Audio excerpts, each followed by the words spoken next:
हर हर महादेव, जय माता की। मित्रों, आज मैं एक ऐसा यंत्र आपको बता रहा हूं कि जो व्यक्ति अनायास झगड़ा करते रहते हैं, अकारण में किसी से लड़ते रहते हैं, छोटी छोटी बातों को लेकर के मन में बिठा लेते हैं, फिर उसी बात के ऊपर वो बहुत बड़ा बवंडर खड़ा कर देते हैं, समझाने पर भी बिल्कुल समझ करके राजी नहीं होते और ऐसा तांडव कर देते हैं कि समाज भी उनसे परेशान हो जाता है, घर परिवार भी उनसे बहुत ज्यादा परेशान हो जाता है और उनका क्रोध कभी थमने का नाम नहीं लेता। तो अगर ऐसे व्यक्ति से आपका पाला पड़ गया हो, चाहे वो घर में हो या घर से बाहर हो, तो मैं आज आपको एक यंत्र ऐसा बताने जा रहा हूं कि अगर उस यंत्र का सही तरीके से आप इस्तेमाल कर दोगे तो उस व्यक्ति का धीरे धीरे क्रोध समाप्त हो जाएगा और परिवार में शांति हो जाएगी। अगर कोई व्यक्ति बाहर का है, आपको ऐसा लगता है कि वो हमें कोई बहुत बड़ा नुकसान पहुंचा सकता है या हमारे साथ कुछ अनहोनी पैदा कर सकता है, हमें जान से मार सकता है या हमारे साथ कोई और ज्यादा नुकसान पहुंचा सकता है वो, तो अगर ऐसा डर है तो उसके लिए भी मैं इसी में बताऊंगा। मगर घर में परिवार में इसका इस्तेमाल कैसे करना है, इसके लिए मैं आपको अलग से बताऊंगा। बाहर के व्यक्ति को कैसे समाप्त करना है उसके बारे में बताऊंगा। और दूसरी बात यह है इसी यंत्र में कि अगर कोई व्यक्ति बहुत ज्यादा रोगी है और आपको लगता है कि यह रोग तंत्र मंत्र के माध्यम से उत्पन्न हुआ है शरीर में, तो आप इस यंत्र को लिख करके सही तरीके से जैसे मैं बताऊं वैसे आप इसका इस्तेमाल कर देना। अगर तंत्र मंत्र के द्वारा रोग शरीर में है तो निश्चित रूप से वो रोग आपका पूरे तरीके से समाप्त हो जाएगा। और भी इसकी बहुत सारी प्रक्रियाएं हैं, मगर वीडियो बहुत लंबे हो जाते हैं हमारे, इसलिए हम मतलब जो उनको नहीं दे पाएंगे। मगर 2-3-4 चीजों को तो मैं आपको इसमें जरूर बताऊंगा, क्योंकि अक्सर करके हमारे पास बहुत सारे लोगों की बात थी कि गुरुजी कोई ऐसा उपाय बताएं कि जिसके माध्यम से मतलब हमारे शत्रु भी समाप्त हो जाएं, हमारे घर से बीमारियां भी समाप्त हो जाएं, हमारे घर का कलेश भी समाप्त हो जाए। तो ये एक ही यंत्र आपका 3 काम करेगा। आपके घर के मतलब जो है लड़ाई झगड़े को भी खत्म करेगा, आपके बाहर के शत्रु को भी खत्म करेगा और आपके घर में कोई रोग पैदा किसी विशेष व्यक्ति को हो गया है तो उस रोग को भी ये समाप्त करेगा।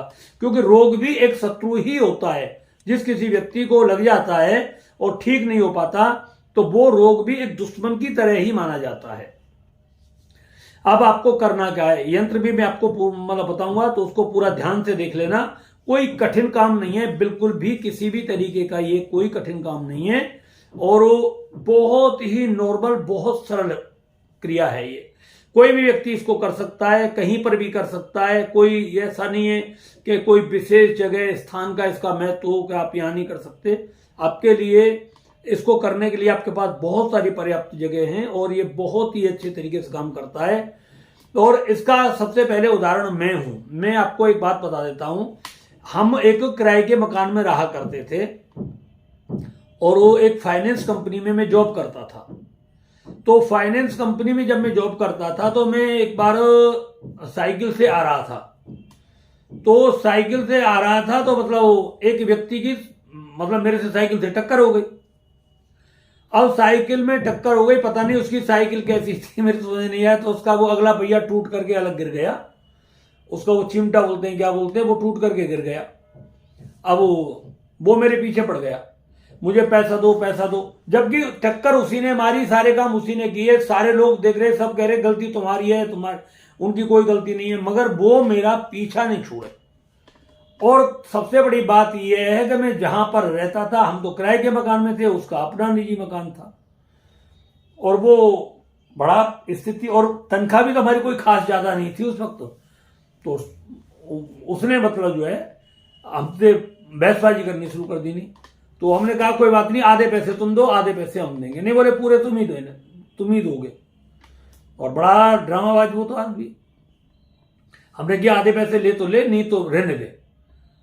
तो फिर मतलब आधे पैसे भी उसने हमसे ले लिए और फिर भी वो हमारे पीछे लगा रहा। अब पता नहीं कैसे उसे, हम जहां किराए पे रहते थे वहां घर पर भी वो आ गया। अब घर पर भी आकर के वो थोड़ा सा मतलब जो गुस्से में बात करे, बदतमीजी से बात करे। तो मैंने फिर मतलब जो है मैंने कहा यार तू पैसा ले पूरा, पर मैंने कहा अब मैं तुझे एक बात बताता हूं। मैंने कहा बेटा तुझे पूरा पैसा ये जो तू हम दे रहे ना, अब गलती भी तेरी, सब कुछ तेरा, हमने तुझसे माफी भी मांगी, सारे काम कर दिए और पैसा भी तुझे दे दिया, पर मैंने कि अब तुझे परेशानी तो होनी है, मैंने कि अब तू देख ले कुछ ना कुछ, क्योंकि हमारी कोई गलती नहीं है और तू आकर के यहां भी बदतमीजी करता है। तो ऐसी हमारी उसकी बात हो गई थी कुछ। तो उस वक्त मैंने इस यंत्र का मतलब जो है प्रयोग किया था। और सच वाली बात क्या है, वो पैसा लेने के बाद भी वो मतलब बदतमीजी करता था। वो कहीं जा रहे हैं तो गाली देना शुरू कर देता था मुझे देख करके, कुछ भी बोलना शुरू कर देता था। तो बड़े परेशान। और अक्सर करके वो क्या करता था, जहां हम बैठे होते थे वहां करके बकवासबाजी करना शुरू कर देता था। ये ऐसा आदमी है, ये ऐसा आदमी है, इसने मेरी साइकिल में टक्कर मार दी, नहीं पैसे नहीं दिए, इसने रुला रुला के पैसे दिए हैं, ऐसे करता था वो। तो बड़ी थोड़ी महसूस होती थी, मैंने यार ये क्या करता है। तो हम ऐसे ही बैठे हुए थे, तो एक बाबा था, उसने हमें बताया, हमने उनको बताया, नहीं बाबा ऐसे तो बात है, कोई व्यक्ति हमारे पीछे लग गया है। बोले कोई तेरी गलती तो नहीं थी, मैंने नहीं कोई गलती नहीं थी। तो उस वक्त उन्होंने हमें ये कागज पर लिख करके बताया, बोले कोई बात नहीं, अगर तेरी कोई गलती नहीं है ना तो इसे तू ऐसे लिख करके और उसको मतलब जो कहीं दबा देना, वो तेरे से बिल्कुल भी झगड़ा नहीं करेगा, कभी भी नहीं करेगा, और बहुत अच्छा दोस्त बन जाएगा तेरा। मैंने कहा ठीक है चलो कोई बात नहीं। और उन्होंने ये यंत्र फिर हमको बताया, और जैसे उन्होंने जो प्रक्रिया हमारे लिए बताई थी वो ही मैंने करके उसे दाब दी। आप यकीन नहीं करोगे, एक हफ्ता समाप्त नहीं हुआ था, वो एक हफ्ते के अंदर अंदर वो हमारे पास आया। बोले पंडित जी, हमने सारी बात हमने अपने घर में बताई थी, तो हमारी घरवाली बहुत गुस्सा हुई है हमारे ऊपर, बच्चे हमारे हमसे बहुत नाराज हैं कि वो तुमसे माफी भी मांग रहे हैं और तब भी तुमने उनसे पैसा ले लिया, और वो किराए के मकान में रहते हैं, तुम अपने मकान में रहते हो, तुम्हें शर्म नहीं आई क्या, और ये बातें वो बातें करके। और उन्होंने वो पैसे आपको देने के लिए बोले जो हमने आपसे लिए थे। तो हमने कहा कि भाई हमें तो नहीं चाहिए पैसा, मैंने अब नहीं लेंगे हम पैसा तेरे से, कि नहीं। तो इसके बाद वो उसकी घरवाली भी आई हमारे घर पर पैसा देने के लिए। बोले वो पंडित जी जो हो गया सो हो गया, और मतलब जो है आप पैसा ले लीजिए, देखो आप किराए के मकान में रहते हो और ये तो थोड़ा पता नहीं किस बुद्धि में काम करता है, और ऐसे करके उसने मतलब हमसे बोला। तो फिर मैंने की कोई दिक्कत नहीं, मैंने आधे पैसे हमें दे दो, आधे तो हमने दे दिए थे। बोले नहीं आप पूरे पैसे ले लो, और पूरे पैसे हमने दे दिए। आज तक उस व्यक्ति से हमारा मतलब संबंध बरकरार बहुत अच्छा बना हुआ है, बहुत ही अच्छा बना हुआ है। मतलब एक तरीके से ये कह सकते हो बेस्ट फ्रेंड हो में, वो हमारी हर चीज में काम आता है, आना जाना, मतलब एक रिलेशन भी इतने अच्छे नहीं हो सकते इस तरीके से है। और हम तो बिल्कुल ताज्जुब में हो गए। अब दूसरी बात, हमने कहा उस यंत्र को उखाड़ करके कहीं फेंक देते हैं बाहर।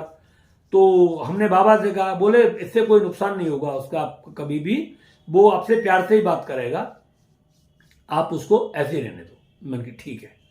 और हमने फिर मतलब जो है ऐसे ही किया उसके लिए, और फिर वो हमसे आज भी उसी तरीके से जुड़ना शुरू हो चुका है। तो इसीलिए आज मैं आपको ये यंत्र बताने जा रहा हूं।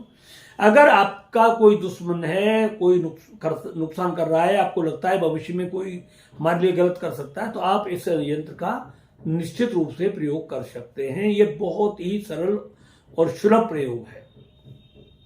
आपको करना कैसे, यंत्र में आपको दिखाऊंगा, और वीडियो को अब आप पूरा ध्यान से देखना है। इस यंत्र को आपको बनाना है, और बना करके ये यंत्र है ये वाला, इस तरीके से आपको दिख रहा होगा, अब दिख गया होगा आपको सही तरीके से। इस तरीके से इस यंत्र को बनाना है आपको। कोई खास विशेष इसमें वो नहीं है कि जो आपको ना बना पाए इसको आप। इसमें चारों तरफ ये क्षम क्षम का वो लिखना है, और नीचे आपको शत्रु का अपने का नाम लिखना है। अब देखिए शत्रु जो है आपका, उसके लिए क्या करना है कि आपको शमशान का एक कोयला लेना है, ठीक है, और शमशान का कोयला और देसी पानी मिला करके उस यंत्र को लिख दें, और नीचे उस दुश्मन का नाम लिख दें, और लिख दें मतलब जो है कि ये मेरे से झगड़ा करना बंद कर दे। बस आपके मन में आप लिखो या ना लिखो, बस ठीक, आप केवल इतना सोच ले मन में कि भाई हमारा इससे झगड़ा बंद हो जाए, बस इतना बोल दें। और आप उसे किसी निर्जन स्थान में करीब 1.5 फुट गहरा गड्ढा खोद करके आप उसको वहां पर दबा दें, और थोड़ा सा एक नींबू उसके ऊपर निचोड़ दें, आधा एक नींबू निचोड़ दें उसके ऊपर, और ऊपर से मिट्टी से बंद कर दें। आप देखोगे जैसे जैसे ये यंत्र वो गलेगा उस नींबू के रस से, धीरे धीरे धीरे धीरे आपका दुश्मन का क्रोध पूरे तरीके से समाप्त हो जाएगा, और वो पूरे तरीके से आपसे बहुत ही अच्छे से प्यार से बात करना शुरू कर देगा, बहुत बढ़िया तरीके से। कोई झगड़ा करेगा नहीं किसी भी तरीके से, और हमेशा के लिए मित्र हो जाएगा। पहला उपाय। अब घर में कोई व्यक्ति ऐसा करता है कि आपसे कारण ही झगड़ा कर रहा है, कोई कारण ही नहीं, छोटी छोटी बातों को लेकर के घर में ही बैठ जाता है, तो उसके लिए हम क्या करेंगे, इसको लाल चंदन से लिखना है, बिल्कुल लाल चंदन से। लाल चंदन में गंगाजल मिला लें, लाल चंदन में गंगाजल मिला करके और इसको लिख लें यंत्र को, जैसे बताया उसी विधि के अनुसार। और फिर आप इसे तुलसी के पेड़ की जड़ में या किसी अनार के पेड़ की जड़ में आप गाड़ दें और बोल दें इसका क्रोध पूरे तरीके से शांत हो जाए। उस व्यक्ति का नाम जरूर नीचे लिखना है, इस चीज का आपको पूरा पूरा ध्यान रखना है। अगर कोई व्यक्ति बीमार है, कोई बीमारी उसकी ठीक नहीं हो पा रही है और वो बहुत ज्यादा बीमार रहता है, तंत्र मंत्र का प्रयोग ऐसा लगता है, तो आपको इस यंत्र को गिलोय के रस से लिखना है।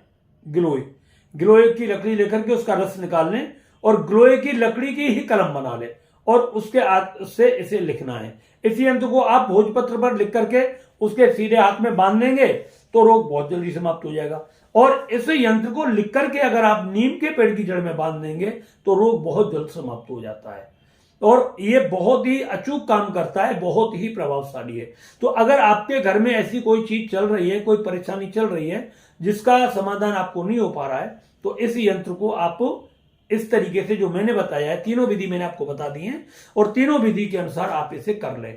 आप देखेंगे आपकी ये तीनों चीजें बहुत जल्द सुलभ हो जाएंगी, रोग भी बहुत जल्द समाप्त हो जाएगा, बाहरी दुश्मन का क्रोध भी पूरी तरीके से शांत हो जाएगा। घर परिवार में अगर कोई व्यक्ति अकारण ही कलेश करता है वो भी बंद हो जाएगा। अब घर परिवार में कलेश शांत करने के लिए कब करना है? शुक्रवार के दिन करना है। रोग शांति के लिए कब करना है? मंगलवार के दिन करना है। बाहर के शत्रु को समन करने के लिए, क्रोध समन करने के लिए कब करना है? शनिवार के दिन करना है। तीनों की विधि यही रहेगी। जो बाहर के दुश्मन को मतलब जो क्रोध गुस्सा शांत करने के लिए कृष्ण पक्ष के प्रथम शनिवार को करना है और बाकी तो शुक्ल पक्ष में करना है आपको सब कुछ। तो ये बहुत छोटी प्रक्रिया है और बहुत सरल साधारण प्रयोग है। बस इतना ध्यान रखें कि जो मैंने बताया है यंत्र को बनाते समय उसी चीज का ध्यान रखें, दूसरी चीज कोई उसमें और नहीं आनी चाहिए। ठीक है, अगर आपको वीडियो हमारा अच्छा लगा हो तो इसको ज्यादा से ज्यादा मतलब चैनल को सब्सक्राइब करें और लाइक भी करें और शेयर भी करें जरूरतमंद लोगों के लिए। क्यों, हो सकता है कि ऐसी वीडियो का बहुत सारे लोग इंतजार कर रहे हो।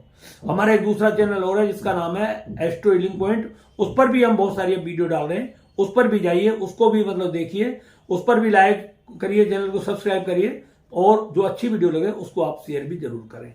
दूसरी बात आती है, जो लोग एनर्जी चेक कराना चाह रहे हैं और जो लोग कराते चले आ रहे हैं वो लोग अपना फोटो खुद खींचे, किसी दूसरे व्यक्ति से फोटो उन्हें नहीं खिंचवाना है। और दूसरी बात यह है कि 20-25 मिनट 30 मिनट तक बिल्कुल उस व्यक्ति को अकेले में शांत रहना होता है, उसके आसपास किसी की एनर्जी उसको कनेक्ट नहीं कर रही हो। ये नहीं कि आपका कोई दोस्त बैठा हो या आपके मतलब जो पति बैठे हो या आपकी पत्नी बैठी हो, आपके भाई बेटे बैठे हो आपके पास में, ऐसी अवस्था में फोटो नहीं भेजना है। जब कोई भी आपके पास ना हो तब आपको फोटो भेजना है। दूसरी बात, किसी पेड़ वगैरह के पास से नहीं भेजना है, कोई पेड़ पौधा हो वहां से नहीं भेजना है, आपको बिल्कुल अकेले में वो फोटो भेजना है। एनर्जी चेक करने के लिए फोटो ऐसे ही भेजे जाते हैं। हमारी फीस जो है 2100 रुपए, उसकी फीस भेजनी है और उसका स्क्रीनशॉट हमारे मतलब जो है नंबर पर भेज देना है व्हाट्सएप पर। हमारे व्हाट्सएप, गूगल पे, फोन पे और ये पेटीएम नंबर, सारे दोनों नंबर एक ही हैं और किसी पर भी आप भेज सकते हैं। एनर्जी चेक करने में मतलब जो है 10 से 12 दिन का समय लगता है। एनर्जी चेक करने के आपको बहुत सारे बेनिफिट मिलते हैं। जिन व्यक्तियों का रोग ठीक नहीं हो रहा है, बीमारी बहुत बढ़ती चली जा रही है और वो दवाइयां काम नहीं कर रही, रिपोर्ट में कुछ भी नहीं आ रहा है, तो ऐसे व्यक्ति को अपनी जरूर एनर्जी चेक करानी चाहिए। जिन व्यक्तियों का घर में एक व्यक्ति से ही विशेष करके कलेश रहता है, बाकी सब परिवार में प्यार से रहते हैं, उसी व्यक्ति से कलेश रहता है या परिवार में बहुत भयंकर कलेश रहता है, तो वो व्यक्ति भी अपनी एनर्जी चेक करा सकते हैं। पति पत्नी के बीच में ऐसा कलेश के तलाक हो सकता है, कोई किसी की जान भी ले सकता है, मार भी सकता है और ऐसा हो भी रहा है। कलेश में व्यक्ति एक दूसरे की आजकल जान लेना शुरू कर देते हैं। तो अगर ऐसा आपके साथ हो रहा है तो आप इसका प्रयोग कर सकते हैं, एनर्जी अपनी चेक करा सकते हैं। अगर आपको बार बार बिजनेस में बहुत भयंकर लॉस हो रहा है, बहुत भयंकर लॉस हो रहा है और कर्ज के मारे आपका एक एक बाल कर्ज में मतलब गिरवी रख चुका है, उन लोगों को अपनी एनर्जी चेक जरूर करानी चाहिए। और भी बहुत सारी चीजें, किसी ने आपको कुछ खिला दिया है, माइंड ब्लॉक कर दिया है, बाहर तो आप मतलब जो बिल्कुल एकदम पागल हो जाते हो और घर के अंदर आपकी बुद्धि काम करती है, तो इसको बोलते हैं बुद्धि बंधन। अगर बुद्धि बंधन कर दिया है तो आप अपनी एनर्जी चेक जरूर कराएं। अगर आपको किसी भी प्रकार का डर लगता है, भय लगता है, आपको ऐसा लगता है कि आपके आसपास कोई भूत प्रेत का साया चल रहा है, भूत प्रेत है, तो आपको जरूर अपनी एनर्जी चेक करानी चाहिए। आपको रात्रि के वक्त घबराहट होती है, डर लगता है, नींद बार बार खुलती है और आप बेचैन हो सकते हैं, हार्ट अटैक जैसा डर आपको लगता है, आपको अपनी एनर्जी चेक जरूर करानी चाहिए। आपको अकाल मृत्यु का डर लगता है, आपको ऐसा लगता है कि मुझे कोई गंभीर बीमारी हो गई है, अब मैं बचने वाला नहीं हूं, मैं मर जाऊंगा, मुझे कोई बचा नहीं सकता, ऐसा अगर आपके ऊपर कोई ऐसा आपको लगता है तो आपको जरूर अपनी एनर्जी चेक करानी चाहिए। तो मेरा कहने का अभिप्राय यह है कि जहां आपको बहुत ज्यादा मुसीबत और परेशानी महसूस होती है, उन लोगों को अपनी एनर्जी चेक जरूर करानी चाहिए। अगर आपको हमारा वीडियो अच्छा लगा हो तो फिर मैं आपको पुनः बोल रहा हूं, आप चैनल को सब्सक्राइब करें, लाइक करें और जरूरतमंद लोगों के लिए इस वीडियो को जरूर भेजें। हर हर महादेव, जय माता की।